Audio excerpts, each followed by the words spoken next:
Hello and welcome to your favourite YouTube channel chemistry.com। मैं आपका engineer AK आनंद। तो मैं फिर से हाजिर हूँ एक बार आप लोगों के बीच एक न्यू टॉपिक के साथ। जैसा कि हम लोग अभी कंटिन्यू कर रहे हैं क्लास 12 का चैप्टर नंबर 1, ठोस अवस्था द सॉलिड स्टेट। तो आज के इस वीडियो क्लास में जो हमारा टॉपिक है वो है क्रिस्टलीय ठोसों के प्रकार। टॉपिक हमारा क्या है, यहां पे मैं लिख रहा हूं, देखिएगा।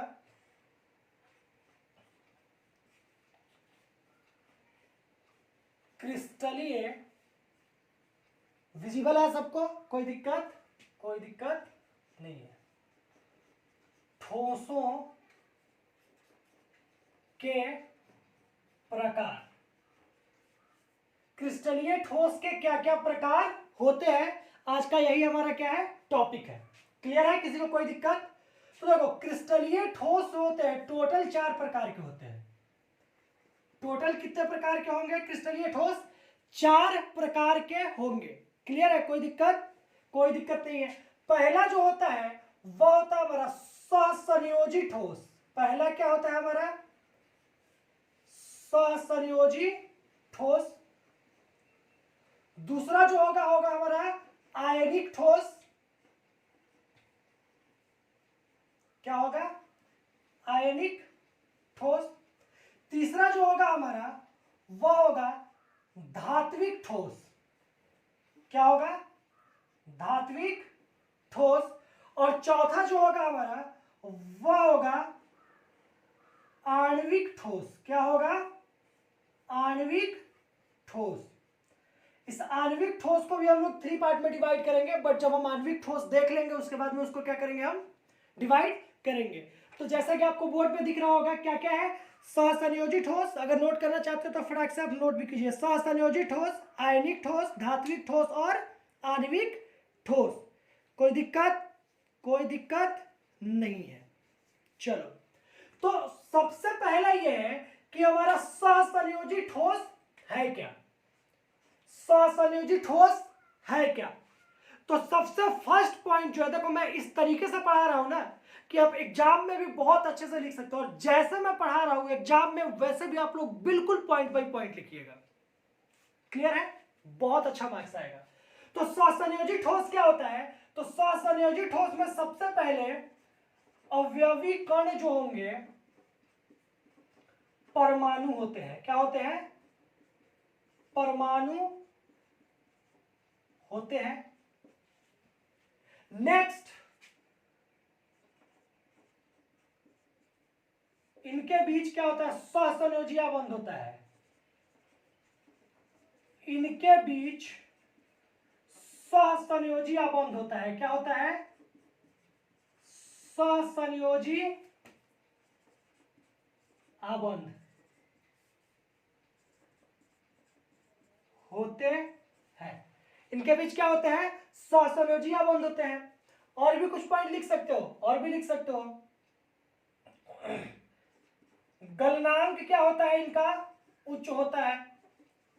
गलनांक उच्च होता है। पॉइंट नंबर 2, और लास्ट पॉइंट जो है, विद्युत रोधी गलित अवस्था में। किसमें? गलित अवस्था। क्लियर है? कोई दिक्कत नहीं है। इतना पॉइंट का, बहुत सारे पॉइंट, लेकिन इतना पॉइंट क्या है, सफिशिएंट है आपके एग्जाम पॉइंट ऑफ व्यू से। तो हमने क्या बोला, सहसंयोजी के अवयवी कण क्या होंगे? परमाणु होते हैं। इनके बीच सहसंयोजी बंध होता है। इनके गलनांक क्या होते हैं? उच्च होते हैं। और यह विद्युत रोधी होता है कब? गलित अवस्था में।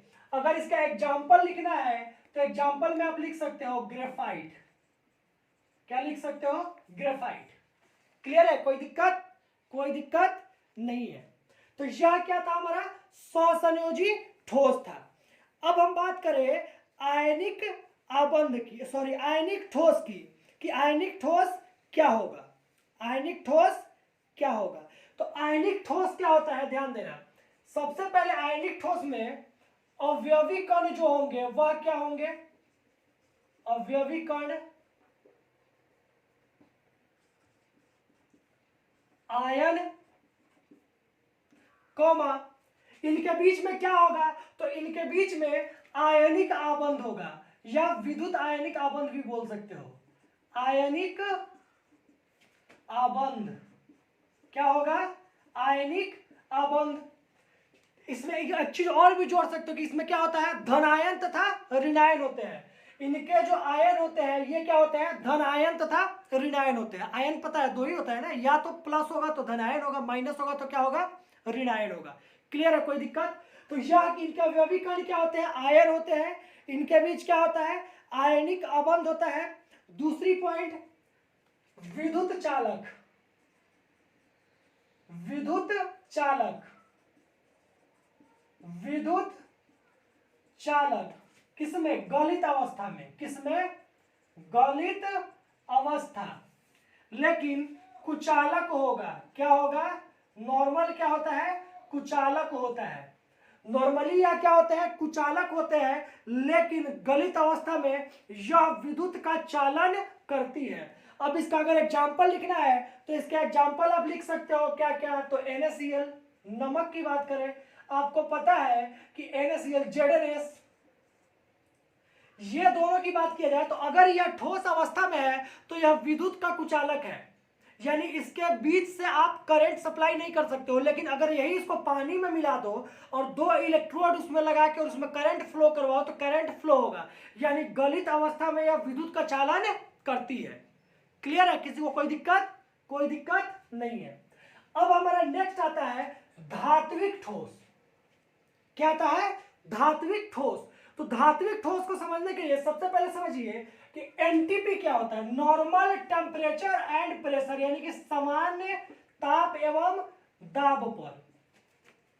आवर्त सारणी में, किसमें, आवर्त सारणी में, 9th में भी पढ़े हो, 10th में भी पढ़े हो, 11th में भी पढ़े हो, नॉर्मल टेम्परेचर और प्रेशर पर आवर्त सारणी के 80 के ऊपर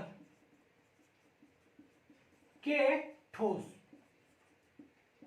यानी कि आवर्त सारणी में 80 नंबर जो आता है और उसके ऊपर के जितने भी ठोस होंगे वो नॉर्मल टेम्परेचर, प्रेशर, सामान्य ताप एवं दाब पर क्या कहलाएंगे, धात्विक ठोस कहलाएंगे। क्या कहलाएंगे, धात्विक ठोस कहलाएंगे। दिख रहा है, मैं बीच से हट भी जा रहा हूं ताकि आप लोगों को दिखे अच्छे से, कोई दिक्कत नहीं हो, कोई दिक्कत, कोई दिक्कत नहीं है।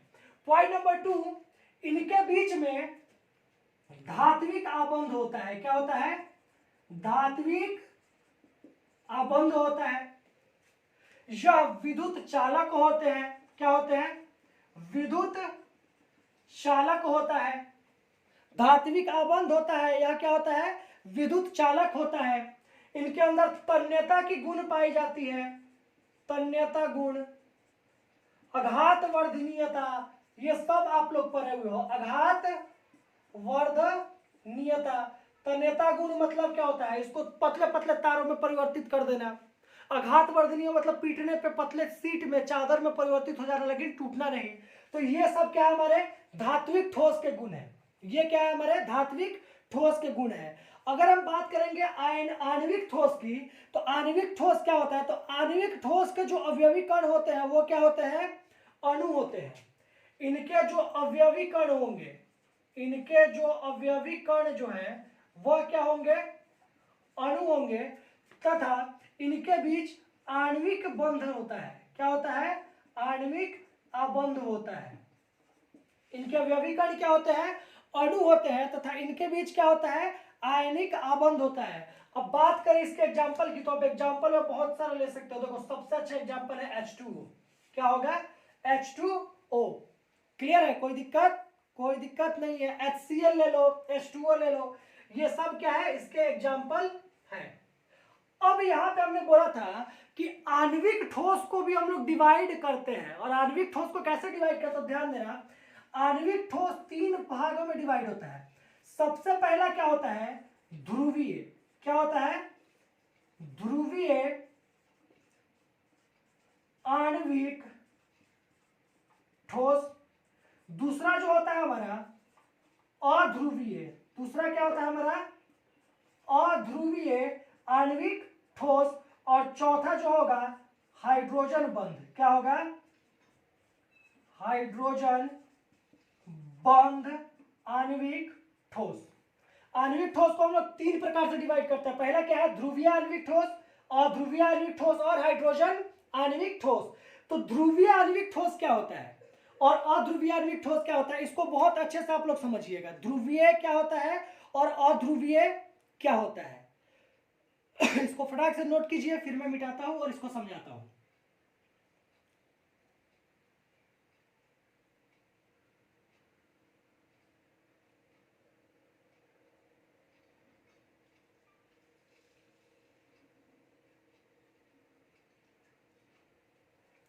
तो देखो, ध्रुवीय आणविक ठोस क्या होता है, ध्रुवीय आणविक ठोस या ध्रुवीय परमाणु का बना होता है। या क्या बना होता है, ध्रुवीय परमाणु का बना होता है, ध्रुवीय परमाणु का बना होता है।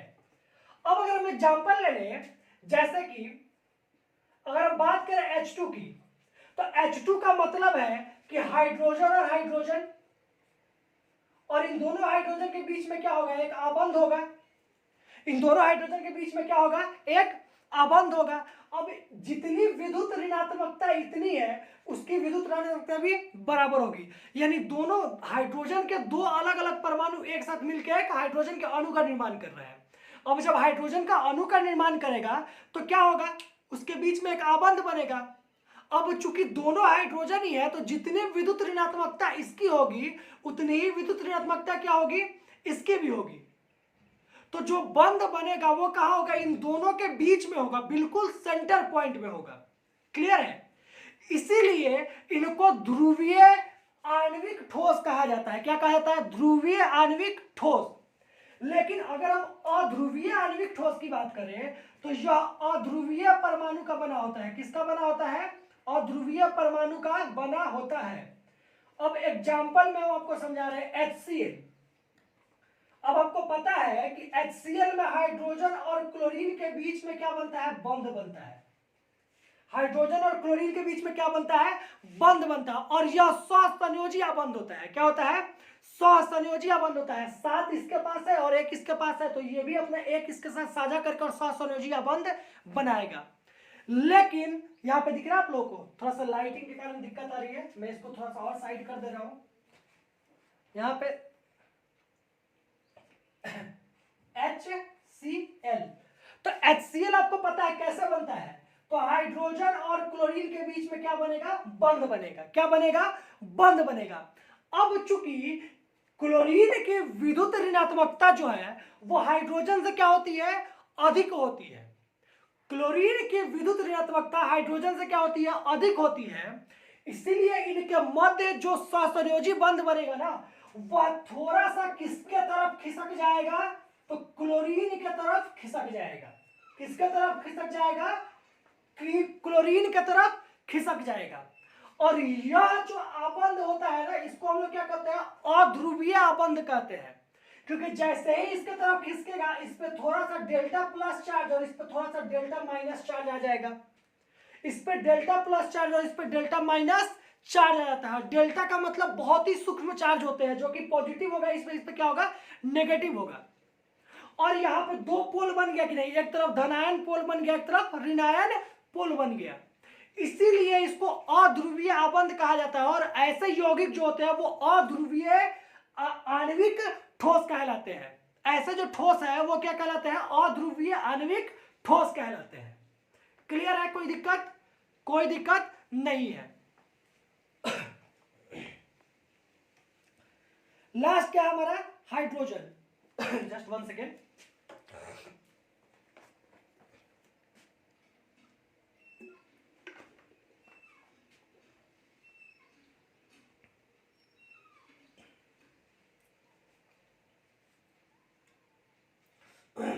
हाइड्रोजन बंध आणविक ठोस क्या होता है, तो हाइड्रोजन बंध आणविक ठोस का मतलब ये होता है कि वैसे ठोस, वैसी ठोस जिसमें दो ध्रुवीय अणुओं के बीच एक हाइड्रोजन हो, जिसमें हाइड्रोजन उपलब्ध हो। क्या हो, उपलब्ध हो, जिसमें कि हाइड्रोजन उपलब्ध हो। वैसे ठोस जिसमें कि हाइड्रोजन क्या हो, उपलब्ध हो, उनके बीच में क्या लगता है, हाइड्रोजन बॉन्ड कहलाता है। हाइड्रोजन वैसे ठोस को हम लोग हाइड्रोजन आणविक ठोस कहते हैं। जैसे कि हम बात कर ले एग्जांपल में तो H2O, अब H2O में हाइड्रोजन और ऑक्सीजन, हाइड्रोजन फ्लोराइड HF, तो यहाँ पे भी एक हाइड्रोजन है, फ्लोरीन है, हाइड्रोजन ऑक्सीजन है, तो इनके बीच में जो आबंध होगा ना, इसको हम लोग क्या बोलेंगे, हाइड्रोजन आबंध बोलेंगे। तो हाइड्रोजन आबंध हमेशा उसी ठोस में होगा जिसमें कि हाइड्रोजन मौजूद हो और हाइड्रोजन के अलावा कोई एक दूसरा परमाणु मौजूद हो। और वैसे ठोस को हम लोग क्या बोलेंगे, हाइड्रोजन बंध आणविक ठोस। क्लियर है? तो हाइड्रोजन बंध आणविक ठोस किसको कहते हैं, तो वैसे ठोस जिनके अणु में एक जो परमाणु होगा वो किसका होगा, हाइड्रोजन का होगा, और दूसरा किसी दूसरे तत्व का होगा। क्लियर है? और दूसरी नंबर बात है कि जब आप यहाँ पे मैंने इसको आप समझाया कि ध्रुवीय और अध्रुवीय को समझाया है, तो क्लास 11th में द्विध्रुव आबंध आप लोगों ने पढ़ा होगा। द्विध्रुव आबंध के बारे में हमने पढ़ाया था कि द्विध्रुव आबंध क्या होता है, यानी कि डाइपोल मूवमेंट, डाइपोल मूवमेंट के बारे में आप लोगों ने पढ़ा होगा। जो बच्चा मेरे से क्लास लिए हैं उनको पता है कि डाइपोल मूवमेंट क्या होता है, तो इसी को हम लोग डाइपोल मूवमेंट भी कहते हैं। तो यही क्या था हमारा, क्रिस्टलीय ठोसों के प्रकार था। ये क्या था हमारा, क्रिस्टलीय ठोसों के प्रकार था। तो अभी तक क्लास 12 का चैप्टर नंबर 1 के 3 वीडियो लेक्चर, 1 पार्ट, 2 पार्ट और 3rd पार्ट अपलोड हो चुका है। आप लोग अच्छे से पढ़ाई कीजिए। फिर मिलते हैं नेक्स्ट वीडियो में नेक्स्ट टॉपिक के साथ इस चैप्टर के। क्लियर है? और बहुत जल्द इसका एक 1 शॉर्ट वीडियो भी मैं अपलोड करने वाला हूं, जिसमें कि आपको वीडियो चेंज करके नहीं, एक ही बार में पूरा लेक्चर आप देख सकते हो। वीडियो कंप्लीट करो और स्टार्ट करो और पूरा वीडियो एक बार में कंप्लीट